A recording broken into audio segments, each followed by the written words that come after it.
Bon. Il arrive, il est arrivé. Bonjour. Fait que notre invité est arrivé. On va passer tout de suite aux mots de notre représentant du gouvernement fédéral. Es-tu rentré? C'est bon. Monsieur Jean-Claude Poisson, secrétaire parlementaire du ministre de l'Agriculture. Jean-Claude est né et habite à Saint-Philippe, en Montérégie. Il représente la quatrième génération, excusez-moi, à exploiter une ferme laitière et céréalière familiale. Avant de faire le saut en politique, vous le connaissez depuis longtemps. M. Poisson est impliqué très longtemps à l'UPA, dans différents milieux agricoles.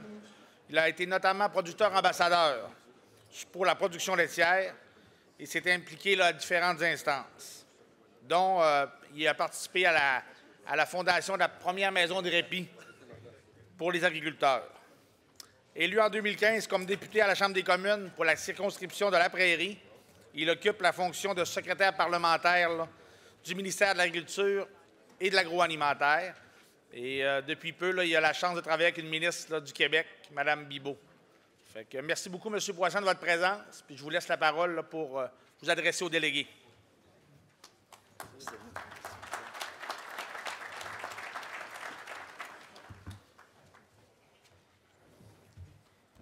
Bonjour à vous tous. Une chose que je veux savoir avant de commencer, j'ai combien de temps? OK. OK. Bon. Mais pourquoi que je pose la question, c'est que avant de commencer le discours puis de parler de Mme Bibeau et tout ce qu'on a fait au cours de la dernière année, je veux vous dire d'où je viens. Ça se peut que je sois émotif un petit peu. J'ai cessé l'école à l'âge de 15 ans pour aller sur la ferme.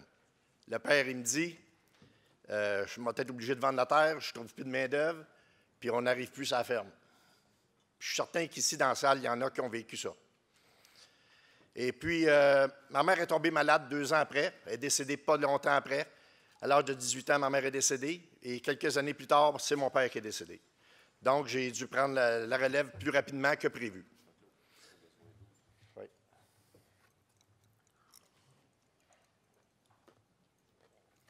J'ai vécu souvent des situations sur la ferme.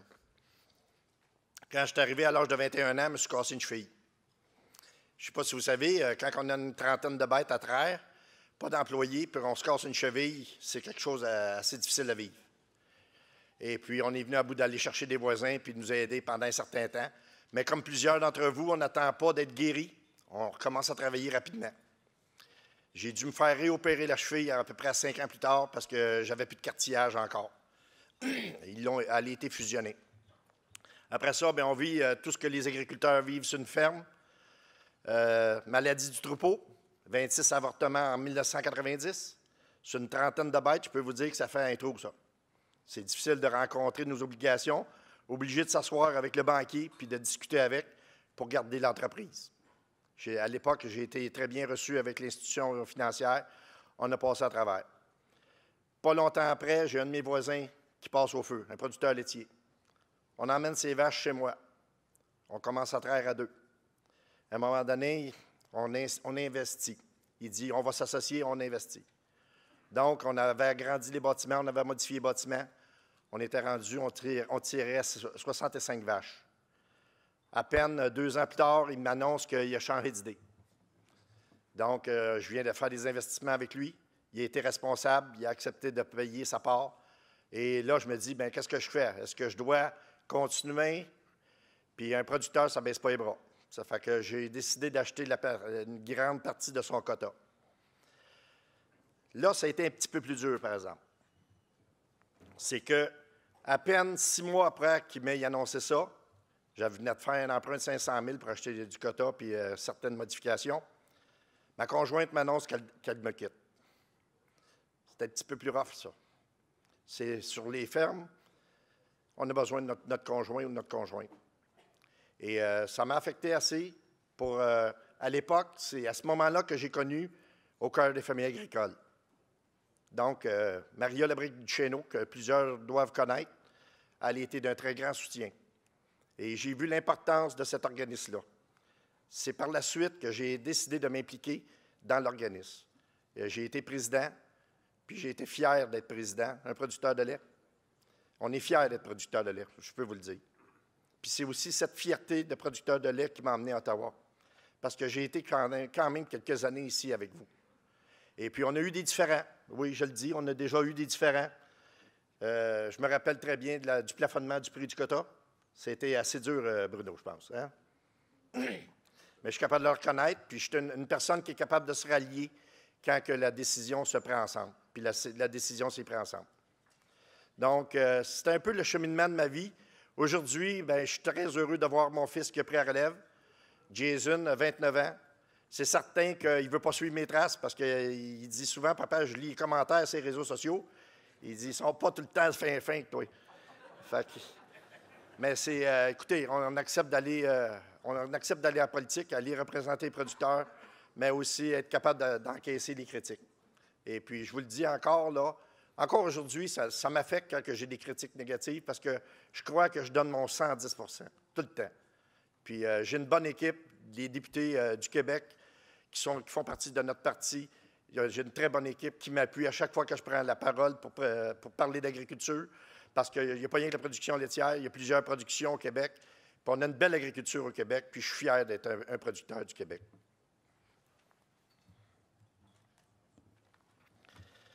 Donc, je pense que M. Lampron est ici. Bonjour Pierre. Bonjour Bruno. J'ai su que Marcel n'était pas ici dans la salle, mais je tiens à le saluer pareil, Marcel Groslot. Producteurs, productrices de lait du Québec, ainsi que les représentants de l'industrie. Je suis heureux d'être parmi vous aujourd'hui et de représenter la ministre Marie-Claude Bibeau. Elle ne pouvait malheureusement pas être ici aujourd'hui, mais je sais que vous avez déjà eu l'occasion de voir son message de vidéo que la ministre avait préparé à votre intention. Comme vous le savez, elle connaît très bien l'industrie, puisque sa circonscription de Kempton-Stanstead, en Estrie, compte de nombreux producteurs de lait. Je vais ouvrir une petite parenthèse. Je parlais avec la ministre Bibeau, puis j'ai demandé, on parlait du premier travail qu'on a fait dans la vie, puis elle me dit, j'étais la Dairy Queen, parce qu'elle faisait des cornettes. Son premier emploi, elle faisait des cornets. Donc, elle a notre industrie à cœur et elle est déterminée à la voir croître et prospérer, tout comme moi d'ailleurs. Comme certains d'entre vous le savent, avant que je sois à la Chambre des communes comme député de la Prairie, j'ai été longtemps producteur de lait, 40 ans. Aujourd'hui, je suis fier que c'est mon fils qui prend la relève. D'ailleurs, je peux vous assurer que j'ai apporté cette perspective-là avec moi à Ottawa. Je tiens à remercier les producteurs de lait du Québec. Vous faites tourner notre économie. En réalisant des ventes de plus de 2,6 milliards de dollars et en soutenant 83 000 emplois. Et vous êtes un pilier des collectivités rurales de notre province. En Mauricie, en Estrie, au centre du Québec, dans le Bas-Saint-Laurent, en Montérégie. En effet, des collectivités comme la Prairie, où ma famille produit du lait depuis 5 générations, en plus de stimuler notre économie, vous donnez en retour. L'an passé, vous avez donné plus de 1,1 million de litres de lait aux familles en situation de pauvreté. Vos efforts et votre travail ne passent pas inaperçus. Comme en témoigne notre budget de 2019, l'industrie laitière du Canada est une grande priorité pour notre gouvernement. Nous savons que les accords commerciaux que nous avons signés récemment auront des répercussions sur votre industrie.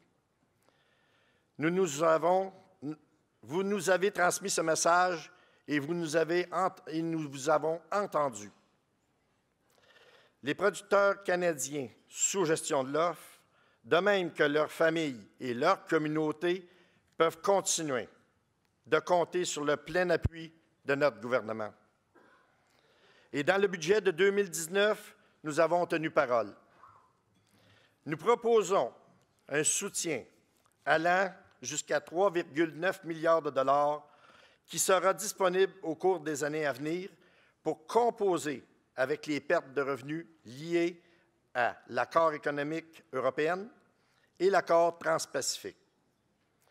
Un montant pouvant atteindre 2,4 milliards de dollars sera offert pour soutenir les producteurs de lait, d'œufs et de volailles, incluant le versement de 250 millions de dollars en complément au programme d'investissement qui faisait suite à l'accord de l'Europe.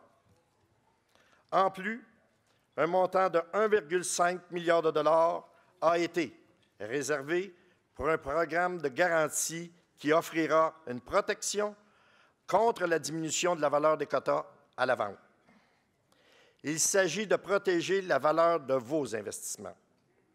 Cet important investissement de notre gouvernement permettra de soutenir vos entreprises de façon équitable et assurera la viabilité de nos fermes pour les prochaines générations.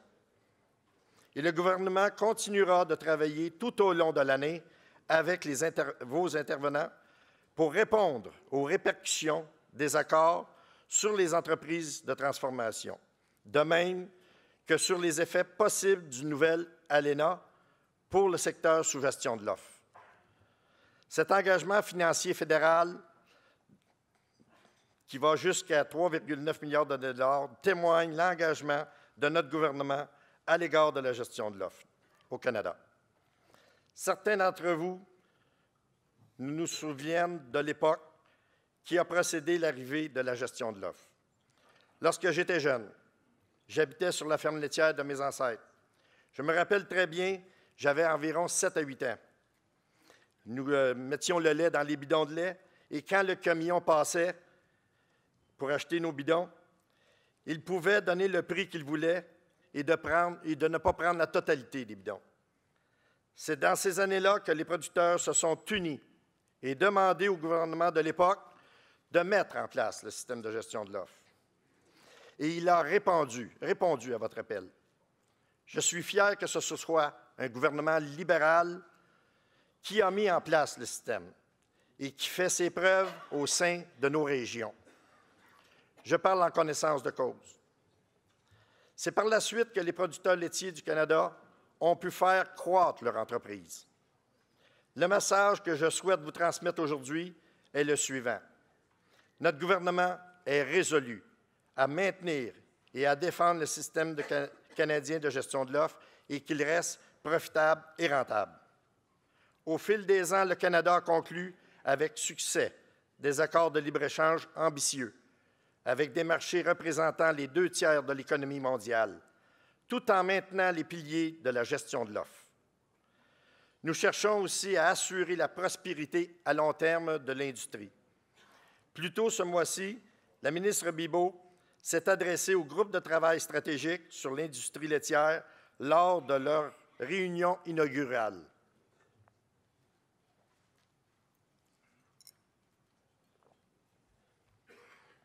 Il y avait des représentants de toute la chaîne de valeur, y compris des membres de votre direction.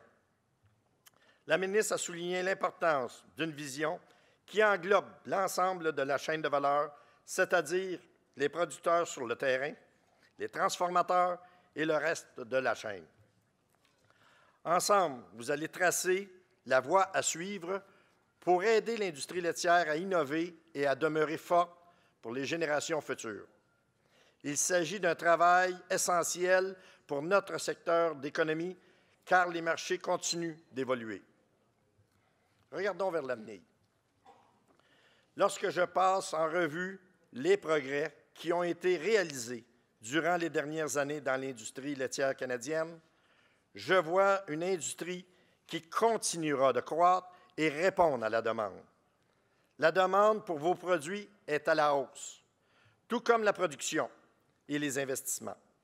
Et votre industrie est dynamique, prête à répondre à cette demande. Votre industrie est aussi axée sur l'innovation. De tout nouveaux produits laitiers font leur apparition sur les tablettes, comme les boissons à haute teneur en protéines. Je sais que votre industrie, comme toutes les autres industries ou entreprises, fait face à certains défis. La main-d'œuvre, entre autres, est un dossier que la ministre et moi, ainsi que l'entièreté du caucus du Québec, avons à cœur. La ministre travaille en collaboration avec sa collègue, la ministre de l'Emploi, du Développement social et du Travail, ainsi que le ministre de l'Immigration, de la Citoyenneté et des Réfugiés pour trouver une solution à la fois à court et à long terme. Et je sais également que c'est en travaillant ensemble que nous pourrons relever les défis du secteur et continuer à faire avancer l'industrie. Votre secteur est une réussite au Canada et je veux m'assurer qu'il représente un modèle à suivre pendant des générations à venir. Au nom du ministre Bibeau, je vous remercie encore une fois pour votre travail remarquable et je vous souhaite une année 2019 fructueuse. Merci à vous tous.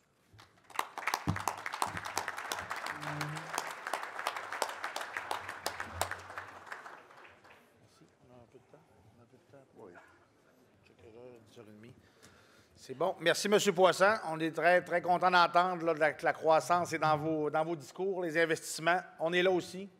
Puis on peut reconnaître, là, comme producteur, on a été impliqué beaucoup sur les différents comités qui ont été formés par le gouvernement. Puis on a eu de l'écoute. On a eu beaucoup d'écoute, puis c'est des choses qu'on avait beaucoup d'attentes, puis ça a répondu à nos attentes. Fait qu'on va aller aux questions. Micro numéro 2, les femmes. Hier, je me suis fait... Fait qu'on va privilégier. OK. Micro numéro 2. Oui, Anna-Maria Martin, Montérégie-Ouest. Bonjour, M. Poisson. Pouvez-vous nous assurer qu'il n'y aura plus de concessions dans le secteur laitier dans le cadre du Mercosur, d'un éventuel accord avec le Royaume-Uni suivant le Brexit ou encore l'ASEAN? Puisqu'en ce moment, dans vos échanges, vous n'avez toujours pas confirmé fermement qu'il n'y en aurait pas. On va en prendre 2, 3. C'est beau. On va en prendre 2, 3, puis on va faire M. Thibault. Bonjour, Pierre Thibault, Montérégie-Est. Monsieur Poisson, je te félicite pour la maison de répit. Je pense aussi que tu as mis beaucoup de temps dans ça, puis c'est très bien vu aussi au travers de la province. Puis, en tout cas, un grand merci. Je sais que tu as mis beaucoup de travail, puis j'en ai eu connaissance aussi. Ma question, c'est pour les compensations. Est-ce qu'on va savoir bientôt comment est-ce qu'on va être compensé et quand? Puis nous autres, ce qu'on attend, c'est qu'on a hâte de voir quand est-ce qu'on va être compensé, puis combien, puis dans le temps, on a hâte de savoir avant les élections c'est quoi que ça va être. Parce que les élections, on sait que c'est au mois d'octobre le plus tard, puis peut-être avant. Fait que j'aimerais savoir une réponse assez claire sur ça. Bon. Micro numéro 5. Oui. Moi, c'est par rapport à votre budget. Votre nom?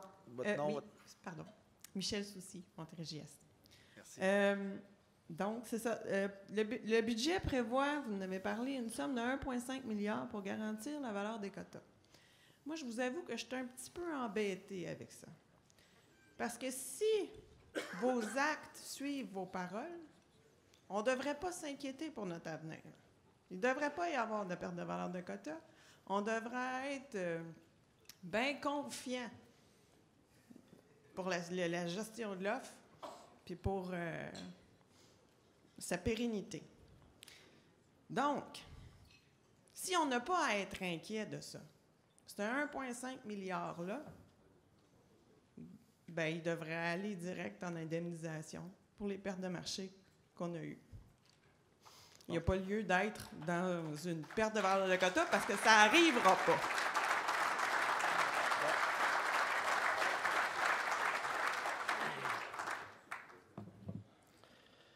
Donc, la première question, c'est Mme Martin. Je m'en vais reciter ce que le premier ministre a dit à Saint-Hyacinthe. Mais il l'a dit pareil. On a 3 fois demandé aux producteurs laitiers d'en donner un peu plus. Et je peux vous dire qu'on n'en demandera plus rien. Et je peux vous dire que, parce que les accords qu'on est en train de négocier maintenant, les accords que nous sommes en train de négocier, qu'on négociera à l'avenir, n'impliqueront plus aucune concession pour les producteurs laitiers. Ça, c'est une promesse que je veux vous donner aujourd'hui. C'est exactement, j'étais dans la salle, il y a 2 producteurs, peut-être qui sont ici. À 2 reprises, il y a des producteurs qui ont posé la question à M. Trudeau. Mme Soucy l'avait posée. Donc, vous l'avez entendu comme moi, vous étiez dans la salle, Mme Soucy. Donc, M. Trudeau s'est engagé devant une salle assez comble aussi. Deuxième question, M. Thibault. M. Thibault, bien, j'aimerais ça revenir un petit peu sur la maison de répit. Parce que c'est un grand besoin à travers le pays. Le Comité permanent de l'agriculture a fait une étude sur la détresse psychologique des agriculteurs. On s'était dit, ça va prendre 3 à 4 rencontres, puis en fin de compte, on a eu pratiquement 10 rencontres. C'est certain que c'est un dossier qu'on suit de très près. Il y a des recommandations qui viennent de sortir après, à peine. Nous sommes en train de les évaluer puis de voir de quelle façon, on a un très bon système en passant au Québec, de quelle façon qu'on peut mettre un système comparable à travers le pays. Donc, vous m'avez demandé compensation, quand et combien et avant les élections. Bon, comme je l'ai dit, il y a un comité de travail qui est en place. Tout va être dépendant comment est-ce que les rencontres vont évoluer. Je pense que vous avez peut-être, au cours des résolutions, vous avez peut-être déjà fait des demandes dans vos résolutions. Je ne suis pas au courant, mais peut-être que ça fait partie de vos demandes. Et puis, c'est vraiment vos administrateurs qui sont à la table pour voir comment va évoluer le dossier. Tout ce qu'on souhaite, c'est oui, que ce soit avant les élections, puis je crois que je peux m'avancer que fortement ça va être annoncé avant les élections. Pour Mme Soucy, le 1,5 milliard, mais vraiment, le 1,5 milliard est prévu justement en cas de la baisse de valeur de quota. Le quota n'est pas le même prix à travers le pays. On ne sait pas comment est-ce qu'il peut évoluer aussi. Il y a d'autres provinces que le quota est pas mal plus élevé. On ne sait pas comment est-ce qu'il peut évoluer. Donc, nous autres, on est fermement pour protéger la gestion de l'offre. Je l'ai dit, notre gouvernement l'a dit. On souhaite qu'il n'arrive pas qu'on ait de besoin. Ça, c'est vrai. Mais il y a peut-être, dans des provinces, il pourrait arriver des choses qu'on a pu imaginer. Donc, cet argent-là doit rester absolument pour protéger les valeurs. Moi, je sais que si je dis à mon banquier, vous épaissez la valeur de mon quota chez nous, il va être nerveux un peu. Il ne voudra plus prêter, il ne voudra plus que j'investisse. Fait que je pense que c'est important que ce 1,5 milliard-là soit là pour ça.